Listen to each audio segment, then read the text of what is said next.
We often observe distinct patterns in how different generations navigate their emotional landscapes. This isn't about judgment, but rather an analytical exploration of the societal and psychological factors that have shaped us.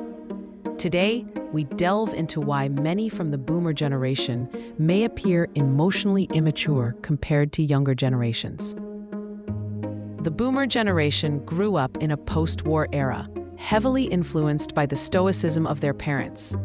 Emotional expression was often seen as a weakness, a luxury, or even a danger. The prevailing cultural narrative emphasized resilience, self-sufficiency, and keeping a stiff upper lip. This environment fostered a deep-seated belief that emotions should be suppressed or ignored. There was little societal encouragement for introspection or vulnerability. Mental health was rarely discussed, often stigmatized, and professional help was largely inaccessible or misunderstood. Without the language or tools to process complex feelings, many boomers developed coping mechanisms that prioritized external stability over internal well-being. Emotions might have been expressed through indirect means, like passive aggression, avoidance, or explosive outbursts. This wasn't a conscious choice, but a learned response to a world that didn't teach emotional literacy. The concept of emotional intelligence, as we understand it today, simply didn't exist in mainstream discourse. There was no widespread understanding of how to identify, articulate, or regulate one's feelings constructively. This created a void in their emotional development.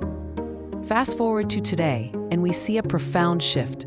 Younger generations, particularly Millennials and Gen Z, have grown up in an era of increasing mental health awareness. Therapy, once a taboo, is now widely accepted and even celebrated as a tool for personal growth. Access to information about psychology, emotional regulation, and healthy communication is unprecedented.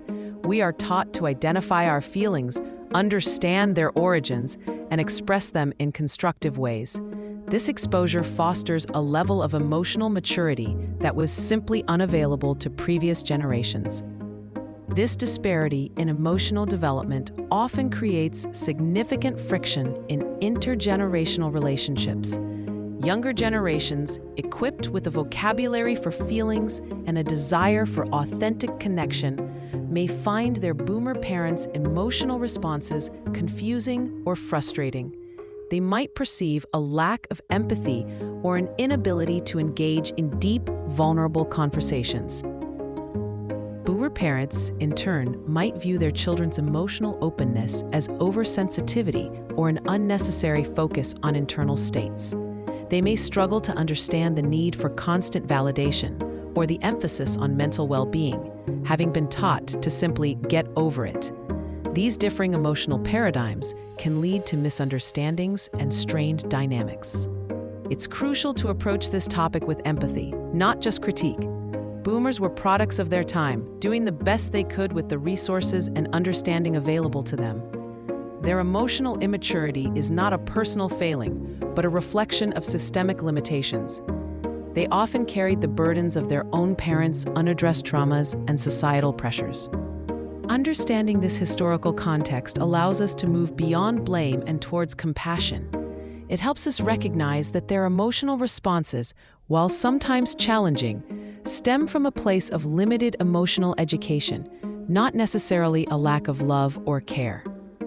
Recognizing these generational differences is the first step towards fostering healthier relationships. For younger generations, it means setting boundaries, practicing self-compassion, and understanding that you cannot force emotional growth on others. For boomers, it might involve a willingness to learn new ways of relating, even if it feels uncomfortable. Ultimately, this analytical perspective offers a path to greater understanding and healing.